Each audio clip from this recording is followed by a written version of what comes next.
Here we go with Gary's Good News Only on December 11th. It is 2 weeks away from Christmas. Yes, that's right. 2 weeks away from Christmas. It's hard to believe. Coronavirus period has just flown by. Back in March, we thought it would drag on forever. But here we are 9 months later like that. And we are heading toward Christmas. So that's certainly good news. Now, I can't start Gary's Good News without mentioning my Cleveland Browns. Not since the Johnson administration has the Cleveland Browns been so good. I mean, it has been a lifetime. So it is fantastic to know they're 9-3. And that shows you how crazy 2020 is, that the Cleveland Browns are 9-3. Going to go to the playoffs, knock on wood, unless we lose to the Jets. 9-3, we're going to the playoffs, and the New England Patriots probably aren't going to the playoffs, and they don't even have a winning record. That's how upside down this world is right now. So it's fantastic news for us Cleveland Browns people.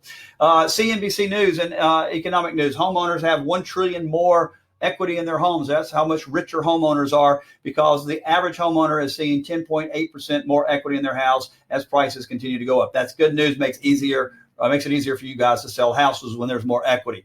Secondly, Wells Fargo announced last week that they see a swift recovery in the economy in 2021 due to the vaccines. Certainly it's going to be due to the vaccines, but it's also due to hopefully some of these states like California, New York, and some of these other crazy states ending their lockdown. We haven't had a lockdown, and we have been just fine. These lockdowns need to end. The World Health Organization say they don't work anyway, so I don't know why we continue to do what we know doesn't work. So we get these lockdowns done, the economy will start roaring back, and that's good news.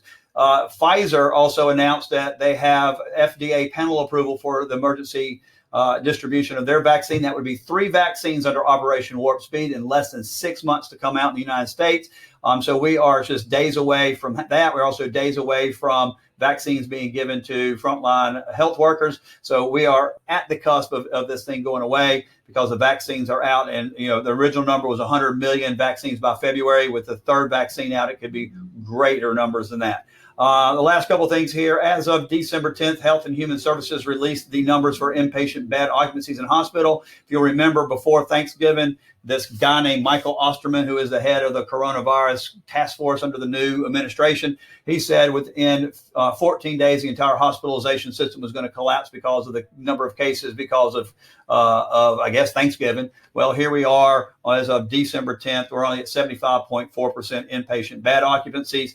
Hospitals make money by having people in beds, not by having 50% of their beds unoccupied. So that number's not crazy. 14.8% are in there for COVID. That's a number that's higher than we want it to be, but the increase is completely plummeted. It's like a 6% increase per week now versus where it was in the 30s and 40s. So the number's actually getting ready to start coming down. So we never came close, despite what the government told us. It goes back to what they said in October, that we were going to have 500,000 deaths by the end of the year.